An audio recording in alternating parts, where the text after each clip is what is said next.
ಎಲ್ಲರಿಗೂ ನಮಸ್ಕಾರ. ಇದು ಇವತ್ತಿನ 9 ಗಂಟೆ ಪ್ರೈಮ್. ತಮಗೆಲ್ಲ ಆತ್ಮೀಯವಾದ ಸ್ವಾಗತ. ಇವತ್ತು ಒಂದು ವಿಚಾರದ ಬಗ್ಗೆ ನಾನು ತಮ್ಮ ಜೊತೆ ಮಾತನಾಡಬೇಕು ಅಂತ ಅಂದ್ಕೊಂಡೆ.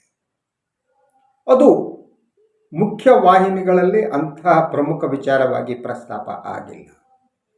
ಕೆಲವು ರಾಷ್ಟ್ರೀಯ ವಾಹಿನಿಗಳು ಇದನ್ನು ಕವರ್ ಮಾಡಿವೆ. ಅದು ಆಮ್ ಆದ್ಮಿ ಪಾರ್ಟಿ ಮತ್ತು BJPಯ ನಡುವೆ ಇನ್ನೊಂದು ಯುದ್ಧ.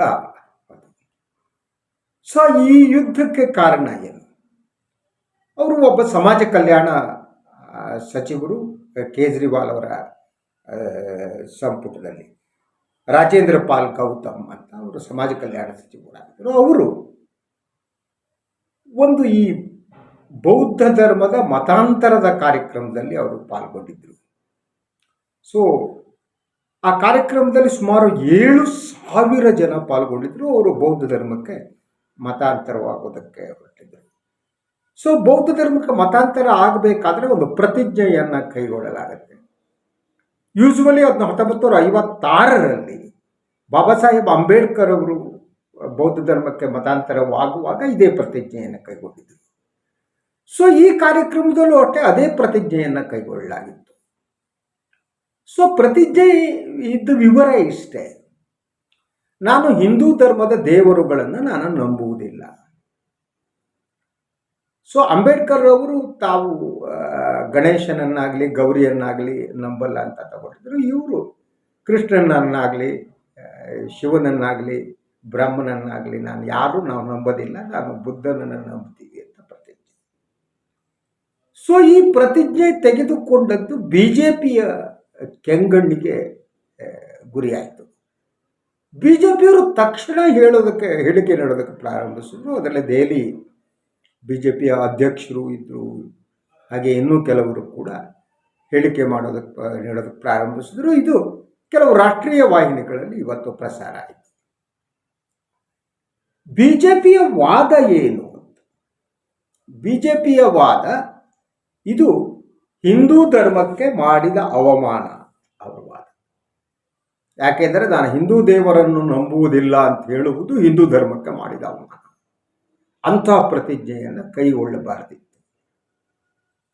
ಸುಮಾರು 70 ವರ್ಷಗಳಿಂದಲೇ ಈ ರೀತಿಯ ಒಂದು ಪ್ರತಿಜ್ಞೆಯನ್ನು, ಪ್ರಮಾಣ ವಚನವನ್ನು ಸ್ವೀಕರಿಸಲಾಗುತ್ತೆ ಬೌದ್ಧ ಧರ್ಮಕ್ಕೆ ಮತಾಂತರಗೊಂಡಾಗ. ನಾನು ಈ ಮೊದಲು ಹೇಳಿದಾಗ ಅಂಬೇಡ್ಕರ್ ಕೂಡ ಇಂತಹದನ್ನೇ ಒಂದು ಪ್ರತಿಜ್ಞೆಯ ಸ್ವೀಕಾರ ಮಾಡಿದ್ದರು. ಈಗ 70 ವರ್ಷಗಳ ನಂತರ ಇನ್ಯಾರೋ ಸ್ವೀಕಾರ ಮಾಡೋಕೆ ಅದನ್ನು ವಿವಾದವನ್ನು ಸೃಷ್ಟಿಸಲಾಗಿದೆ. ಸೊ ಇದು ಎಲ್ಲಿಯವರೆಗೆ ಹೋಗಿದೆ ಅಂತಂದರೆ, ಕೆಲವು BJP ನಾಯಕರುಗಳು ಇದರ ವಿರುದ್ಧ ಪೊಲೀಸರಿಗೆ ದೂರು ಸಲ್ಲಿಸಿದ್ದಾರೆ. ಅಂದರೆ ಈ ಹೇಳಿಕೆಯನ್ನು ನೀಡುವ ಮೂಲಕ ಹಿಂದೂ ಧರ್ಮಕ್ಕೆ ಅವಮಾನ ಮಾಡಲಾಗಿದೆ ಅಂತ. ಸೊ ಅವರು ಕೇಳುವ ಪ್ರಶ್ನೆ BJPಯವ್ರದ್ದು, ನೀವು ನಮ್ಮ ಧರ್ಮವನ್ನು ಯಾಕೆ ಅವಮಾನ ಮಾಡ್ತೀರಿ?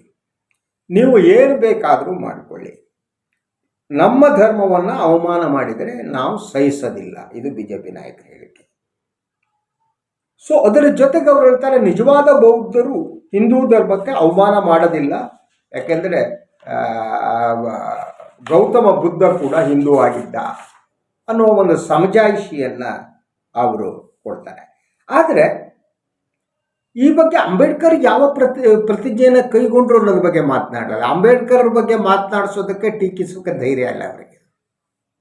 ಸೊ ಆ ಕಾರಣಕ್ಕಾಗಿ ಆಮ್ ಆದ್ಮಿ ಪಕ್ಷದ ಸಚಿವರನ್ನು ಟಾರ್ಗೆಟ್ ಮಾಡಲಾಗಿದೆ. ಗೌತಮ್ ಅವರು ಅದಕ್ಕೆ ಸಮಜಾಯಿಷಿ ಕೂಡ ಕೊಟ್ಟಿದ್ದಾರೆ. ಹೌದು, ಅದು ಬೌದ್ಧ ಧರ್ಮಕ್ಕೆ ಮತಾಂತರವನ್ನು ಆಗುವ ಒಂದು ಕಾರ್ಯಕ್ರಮ ಆಗಿತ್ತು. ಅಲ್ಲಿ ಇಂಥದ್ದನ್ನೇ ಪ್ರತಿಜ್ಞೆಯನ್ನು ಕೈಗೊಳ್ಳಲಾಗುತ್ತೆ. ಅಂಬೇಡ್ಕರ್ ಬಾಬಾ ಸಾಹೇಬರು ಕೂಡ ಇದೇ ಪ್ರತಿಜ್ಞೆಯನ್ನು ಕೈಗೊಂಡಿದ್ದರು ಅಂತ ಹೇಳ್ತಾರೆ. ಆದರೆ BJP ಇದನ್ನು ಕಾನೂನು ಅಂಗಳಕ್ಕೆ ತೆಗೆದುಕೊಂಡು ಹೋಗ್ತಾ ಇದೆ. ಇವತ್ತಿನ ಕಾನೂನು ವ್ಯವಸ್ಥೆಯಲ್ಲಿ ಏನಾಗುತ್ತೆ ಗೊತ್ತಿಲ್ಲ ನನಗೆ. ಅದರ ಜೊತೆಗೆ ಇದು ಹಿಂದೂ ಧರ್ಮಕ್ಕೆ ಅವಮಾನ ಮಾಡಿದ್ದು ಅಂತ ನೀವು ಹೇಗೆ ಹೇಳ್ತೀರಿ? ಯಾಕೆಂದರೆ ಈ ಸಮಾಜದಲ್ಲಿ ಚಾರ್ವಾಕರು ಇರ್ತಾರೆ, ಅವರು ನಾವು ದೇವರನ್ನು ನಂಬಲ್ಲ ಅಂತ ಹೇಳ್ತಾರೆ. ಅದು ಅವರವರ ವೈಯಕ್ತಿಕ. ಕೆಲವೇ ದೇವರುಗಳನ್ನು ನಂಬ್ತಾರೆ, ಕೆಲವರನ್ನು ನಂಬಲ್ಲ. ಅದು ಅವರಿಗೆ ಬಿಟ್ಟಿದ್ದು. ನೀವು ಈ ಹಿಂದೂ ಧರ್ಮದಲ್ಲಿರುವ ಕೋಟ್ಯಾಂತರ ದೇವರುಗಳಲ್ಲಿ ಎಲ್ಲ ದೇವರನ್ನು ನಂಬಬೇಕು ಅಂತಿಲ್ಲ. ಕೆಲವರು ಕೆಲವು ದೇವರನ್ನು ನಂಬ್ತಾರೆ, ಅದು ನಮ್ಮ ಪರಂಪರೆ. ವೈಷ್ಣವರು ಶಿವನನ್ನು ನಂಬಲ್ಲ, ವೈಷ್ಣವ ಬ್ರಾಹ್ಮಣರು ಅಲ್ವಾ, ಅವ್ರಿಗೆ ಶಿವನ ಕಂಡ್ರೆ ಆಗಲ್ಲಪ್ಪ. ಈ ರೀತಿ ವೈರುಧ್ಯಗಳು ಹಿಂದೂ ಧರ್ಮದ ಒಳಗಡೆ ಇವೆ. ಹಾಗಿರುವಾಗ ನಾನು ಧರ್ಮವನ್ನು ಬಿಡಬೇಕಾದ್ರೆ ನಾನು ಯಾಕೆ ಧರ್ಮವನ್ನು ಬಿಡ್ತೀನಿ? ನಾನು ಆ ದೇವರನ್ನು ನಂಬಲ್ಲ ಅಂತಾನೆ ತಾನೆ. ನಾನು ಈ ದೇವರನ್ನು ನಂಬೋದಿಲ್ಲ, ಆದ್ದರಿಂದ ನಾನು ಧರ್ಮವನ್ನು ತೊರಿತೀನಿ, ಈ ಧರ್ಮವನ್ನು ಬಿಟ್ಟು ಹೋಗ್ತೀನಿ. ಸೊ ಮತಾಂತರದ ವಿರುದ್ಧ ಸತತವಾಗಿ ಹೋರಾಟ ಮಾಡ್ತಾ ಇರುವಂತಹ BJP ಮತ್ತು ಸಂಘ ಪರಿವಾರ ಈ ಪ್ರಕರಣದಲ್ಲಿ ಬೌದ್ಧರ ಮತಾಂತರದ ಬಗ್ಗೆ ಹೆಚ್ಚು ಮಾತನಾಡಕ್ಕೆ ಹೋಗಲ್ಲ. ಯಾಕಂದರೆ ಬುದ್ಧನನ್ನು ಅವರು ವಿಷ್ಣುವಿನ ಅವತಾರ ಅಂತ ಪರಿಗಣಿಸ್ತಾರೆ. ಆದರೆ ಅಂಬೇಡ್ಕರ್ ಆವಾಗಲೇ ಹೇಳಿದರು, ನಾನು ವಿಷ್ಣುವಿನ ಅವತಾರ ಬೌದ್ಧ ಅನ್ನೋದನ್ನು ನಾನು ಒಪ್ಪೋದಿಲ್ಲ ಅಂತಲೂ ಅಂಬೇಡ್ಕರ್ ಹೇಳಿದರು. ಅವರು ಅವತಾರ ಅಲ್ಲ. ಸೊ ಆದ್ದರಿಂದ ಬೌದ್ಧರು ವಿಷ್ಣುವಿನ ಅವತಾರ ಬುದ್ಧ ಅನ್ನೋದನ್ನು ನಂಬಲ್ಲ ಅವರು. ಆದರೆ ಹಿಂದೂ ಧರ್ಮ ಎಲ್ಲರನ್ನೂ ಒಳಗೊಳ್ಳುವುದರಿಂದ, ಯಾಕಂದರೆ ಬುದ್ಧಿಸಮ್ಮು ಏನು ಪ್ರಸಾರ ಆಗತೊಡಗಿತು, ಎಲ್ಲ ಕಡೆ ಹಬ್ಬತೊಡಗಿತು, ಆಗ ಈ ಹಿಂದೂ ಧರ್ಮದವರು ಹೆದರಿಬಿಟ್ಟು ಬುದ್ಧನನ್ನು ಅವತಾರವಾಗಿ ಮಾಡ್ಕೊಂಡ್ರು. ಆಯಿತು, ಮಾಡ್ಕೊಳ್ಳಿ, ಬೇಡ, ನಾನು ಯಾವ ಬೇಡ ಅಂತ ಹೇಳಕ್ಕೆ. ಸೊ ಅವ್ರು ಮಾಡ್ತಾರೆ. ಆದರೆ ಈಗ ಮತ್ತೆ ಅವರನ್ನು ಅದನ್ನೇ ಕ್ರಿಶ್ಚಿಯಾನಿಟಿಗೋ ಮತ್ತು ಇಸ್ಲಾಮ್ಗೋ ಇದಾಗಿದ್ದರೆ ಇದೊಂದು ಇನ್ನೊಂದು ವಿಚಾರ ಮಾಡ್ತಿದ್ರು, ಇನ್ನೊಂದು ಗಲಾಟೆಗಳು ಇರ್ತಾ ಇತ್ತು. ಸೊ ಆ ಕಾರಣಕ್ಕೆ ಮತಾಂತರ ನಿಷೇಧ ಕಾನೂನುಗಳನ್ನು ಇಲ್ಲಿ ಜಾರಿಗೆ ತರಲಾಗ್ತಾ ಇದೆ. ಸೊ ಯಾವುದು ಒತ್ತಡದ ಮೂಲಕ ಮಾಡಿದ ಮತಾಂತರ ಯಾವುದೂ ಅಲ್ಲ. ಯಾರ ಒತ್ತಡಕ್ಕೂ ಮತಾಂತರ ಆಗಲ್ಲ. ಹಿಂದೂ ಧರ್ಮದ ಒಳಗಿರುವ ವೈರುಧ್ಯಗಳೇನಿವೆ, ಸಮಸ್ಯೆಗಳೇನಿವೆ, ಅದರಿಂದ ಆಗ್ತಾರೆ. ಈಗ 7,000 ಜನದ್ದೇನು ಈಗ ಮತಾಂತರ ಬೌದ್ಧ ಧರ್ಮಕ್ಕೆ ಮತಾಂತರಗೊಂಡ್ರಲ್ಲ, ಅದರಲ್ಲಿ ಬಹುತೇಕ ಜನ ದಲಿತರು. ಇದನ್ನು ನಾವು ಅರ್ಥ ಮಾಡಬೇಕು. ಯಾಕೆ ದಲಿತರು ಈ ರೀತಿ ಮತಾಂತರವಾಗುತ್ತಿದ್ದಾರೆ, ಅದಕ್ಕೆ ಕಾರಣಗಳೇನು, ಅದಕ್ಕೆ ಹಿಂದೂ ಧರ್ಮದಲ್ಲಿರುವುದು ಯಾವುದೇ ಸಮಸ್ಯೆ, ಇದನ್ನು ಆಲೋಚನೆ ಮಾಡಬೇಕು. ಬಹುತೇಕ ಹಿಂದೂ ಧರ್ಮ ಈ ಚಾತುರ್ವರ್ಣ ವ್ಯವಸ್ಥೆಯನ್ನು ಒಪ್ಪಿಕೊಂಡು ಬರೋದರಿಂದ, ಅದನ್ನು ಹೇಳೋದರಿಂದ ಅದರಿಂದ ನೋವಾಗ್ತಾ ಇರುವುದು ದಲಿತರಿಗೆ. ಶತಮಾನಗಳಿಂದ ಈ ಜಾತೀಯತೆಯಿಂದ ದಲಿತರು ನೊಂದು ಹೋಗಿದ್ದಾರೆ. ಈ ದಲಿತರನ್ನು ನೀವು ದೇವಸ್ಥಾನದ ಹೊರಗಿಟ್ಟಿದ್ದೀರಿ, ಊರಿನಿಂದ ಹೊರಗಿಟ್ಟಿದ್ದೀರಿ, ಹೋಟೆಲ್ಗಳಿಗೆ ಅವರಿಗೆ ಒಳಗೆ ಹೋಗೋದು ಕೊಡಲ್ಲ, ಅವರಿಗಾಗಿ ಪ್ರತ್ಯೇಕ ಗ್ಲಾಸ್ಗಳನ್ನು ಇಡಲಾಗುತ್ತೆ, ಅವರನ್ನು ಮುಟ್ಟಿಸ್ಕೊಳ್ಳಲ್ಲ. ಇಂಥ ಸ್ಥಿತಿಯಲ್ಲಿ ಅಂಥ ಧರ್ಮದಲ್ಲಿ ನೀವು ಇರಿ ಅಂತ ಅವ್ರಿಗೆ ಹೇಗೆ ಹೇಳ್ತೀರಿ? ನೀವು ನಿಮ್ಮ ಧರ್ಮದ ಒಳಗಡೆ ಬದಲಾವಣೆಯನ್ನು ಮಾಡಿಕೊಳ್ಬೇಕು, ಅದರ ಬಗ್ಗೆ ಆಲೋಚನೆ ಮಾಡಬೇಕು. ಮತಾಂತರದ ಬಗ್ಗೆ ಆಲೋಚನೆ, ಮತಾಂತರದ ಕಾರಣಗಳನ್ನು ನೀವು ಅರ್ಥ ಮಾಡ್ಕೊಳ್ಳದೆ ಮತಾಂತರವನ್ನು ತಡೆಯೋಕ್ಕಾಗಲ್ಲ. ಇಡೀ ಈಗ ನೀವು ಭಗವದ್ಗೀತೆಯನ್ನು ಸ್ಕೂಲ್ಗಳಲ್ಲಿ ಕಲಿಸೋದಕ್ಕೆ ಹೊರಟಿದ್ದೀರಿ. ಭಗವದ್ಗೀತೆಯ ಕೆಲವು ಅಂಶಗಳೇನಿವೆ ಅದ್ರ ಬಗ್ಗೆ ನೀವು ಆಲೋಚನೆ ಮಾಡಬೇಕು. ಈ ಜಾತಿ ವ್ಯವಸ್ಥೆಯನ್ನು ತಂದವನೇ ತಾನು ಅಂತ ಶ್ರೀಕೃಷ್ಣ ಹೇಳ್ತಾನೆ. ನಾನೇ ಇದಕ್ಕೆ ಜವಾಬ್ದಾರಿ ಅಂತ ಹೇಳ್ತಾನೆ. ಪುರುಷ ಸೂಕ್ತದಲ್ಲಿ ಬ್ರಹ್ಮನ ತಲೆಯಿಂದ ಯಾರು ಹುಟ್ಟಿದ್ರು, ಭುಜದಿಂದ ಯಾರು ಹುಟ್ಟಿದ್ರು, ಕಾಲಿಂದ ಯಾರು ಹುಟ್ಟರು ಅಂತೆಲ್ಲ ಹೇಳಲಾಗುತ್ತೆ. ಇಂತಹ ಧರ್ಮದಲ್ಲಿ ದಲಿತರು ಹೇಗೆ ಉಳಿಯೋಕ್ಕೆ ಸಾಧ್ಯ? ಒಂದು ನಿಮಿಷ ಎಲ್ಲವನ್ನು ಬಿಟ್ಟು, ರಾಜಕಾರಣವನ್ನು ಬಿಟ್ಟು ಆಲೋಚನೆ ಮಾಡಿ.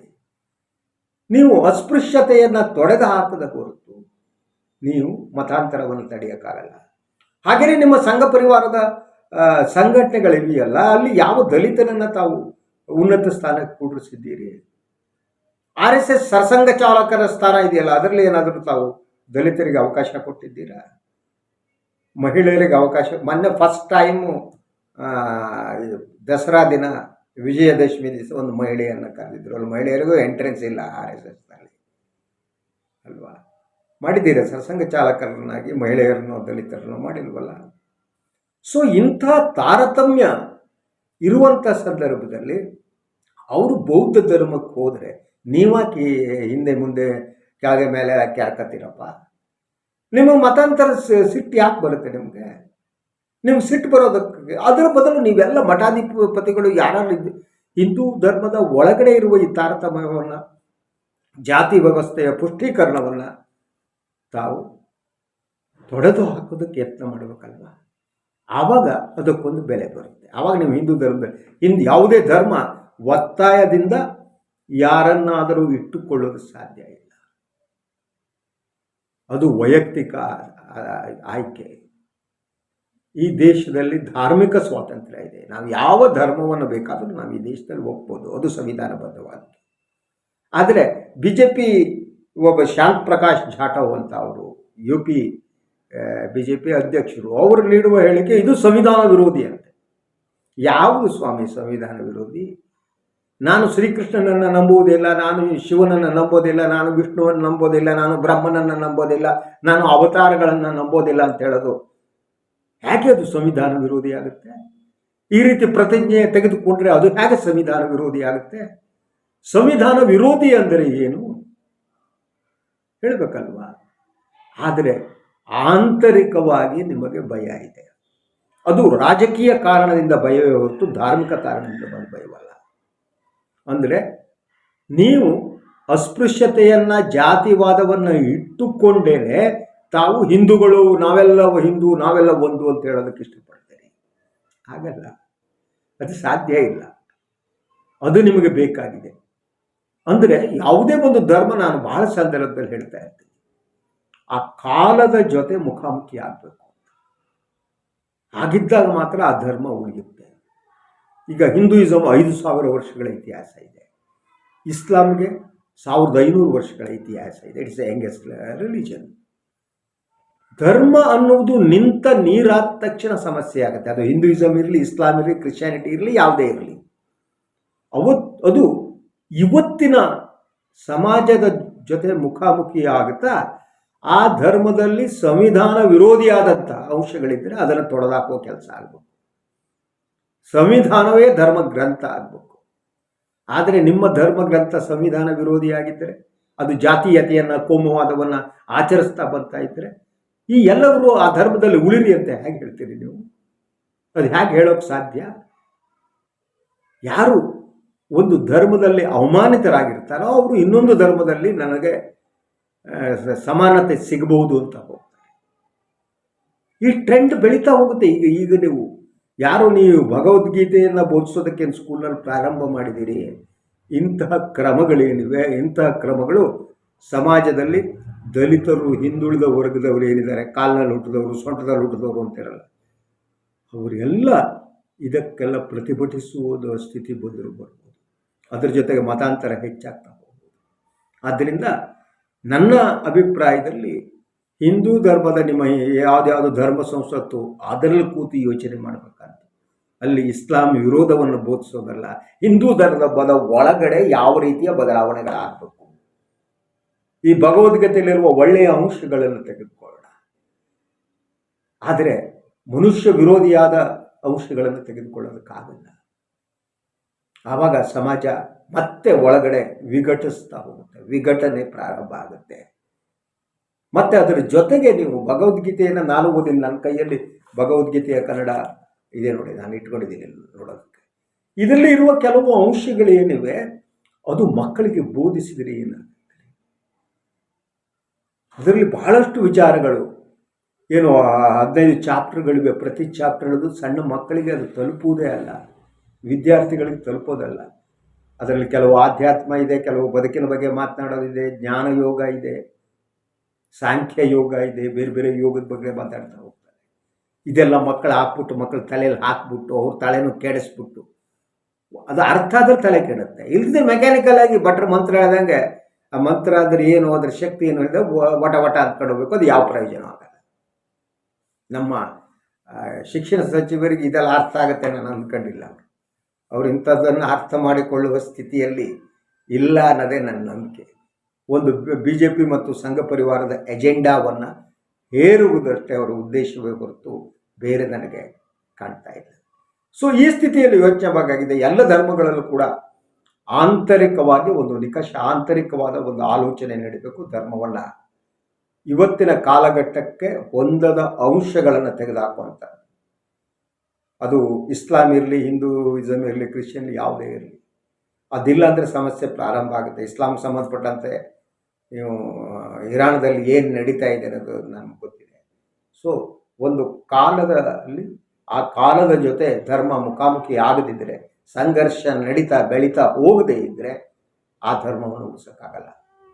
ಇಸ್ಲಾಮು ಇಂಥ ಸಮಸ್ಯೆಯನ್ನು ಎದುರಿಸ್ತಿದೆ, ಹಿಂದೂಯಿಸಮ್ ಕೂಡ ಇಂಥ ಸಮಸ್ಯೆಯನ್ನು ಎದುರಿಸ್ತಿದೆ. ಯಾಕೆಂದರೆ ಕಾಲದ ಜೊತೆ ಮುಖಾಮುಖಿ ಆಗದೇ ಇಲ್ಲ. ಸಾವಿರಾರು ವರ್ಷಗಳ ಹಿಂದೆ ಏನು ಹೇಳಿದ್ರು ಅದನ್ನು ಮೂಢರಂತೆ ಅನುಸರಿಸ್ತಾ ಹೋಗೋದಿದೆಯಲ್ಲ, ಅದು ಯಾವತ್ತಿಗೂ ಕೂಡ ಆ ಧರ್ಮವನ್ನು ಉಳಿಸಲ್ಲ. ಧರ್ಮ ಉಳಿಬೇಕು ಅಂತಂದರೆ ಅದು ಕಾಲದ ಜೊತೆ ಮುಖಾಮುಖಿ ಇವಾಗ. ಆ ಕಾರಣಕ್ಕೆ ಕಾಲಕ್ಕೆ ಧರ್ಮವನ್ನು ಪ್ರಶ್ನಿಸುವವರು ಈ ನೆಲದಲ್ಲಿ ಹುಟ್ಟಿದ್ದಾರೆ, ಧರ್ಮಾಂತರ ಮಾಡುವವರು ಈ ನೆಲದಲ್ಲಿ ಹುಟ್ಟಿದ್ದಾರೆ. ಸೊ ಇದು ಸತತವಾದ ಪ್ರಕ್ರಿಯೆ ನಡೀತಾನೆ ಇದೆ.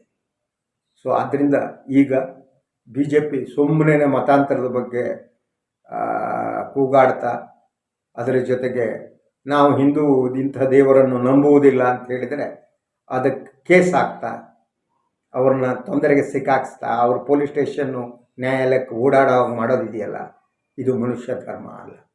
ಅಲ್ಟಿಮೇಟ್ಲಿ ಮನುಷ್ಯ ಧರ್ಮದ ಹುಡುಕಾಟ ನಡೀಬೇಕು. ಆ ಮನುಷ್ಯ ಧರ್ಮ ಈಗಿರುವ ಧರ್ಮವನ್ನು ಮೀರಿರಬೇಕು. ಅದಕ್ಕಿಂತ ದೊಡ್ಡದು ಮನುಷ್ಯ ಧರ್ಮ. ಆ ಮನುಷ್ಯ ಧರ್ಮ ಯಾವುದು ಅನ್ನೋದು ಸಂವಿಧಾನ ಹೇಳುತ್ತೆ. ಸೊ ಈ ಬಗ್ಗೆ ನಾವೆಲ್ಲ ಆಲೋಚನೆ ಮಾಡೋಣ ಅಂತ ಹೇಳ್ತೀನಿ. ಇದು ಇವತ್ತಿನ ಪ್ರೈಮ್ ನ್ಯೂಸ್. ತಮಗೆಲ್ಲ ಶುಭರಾತ್ರಿ, ನಮಸ್ಕಾರ.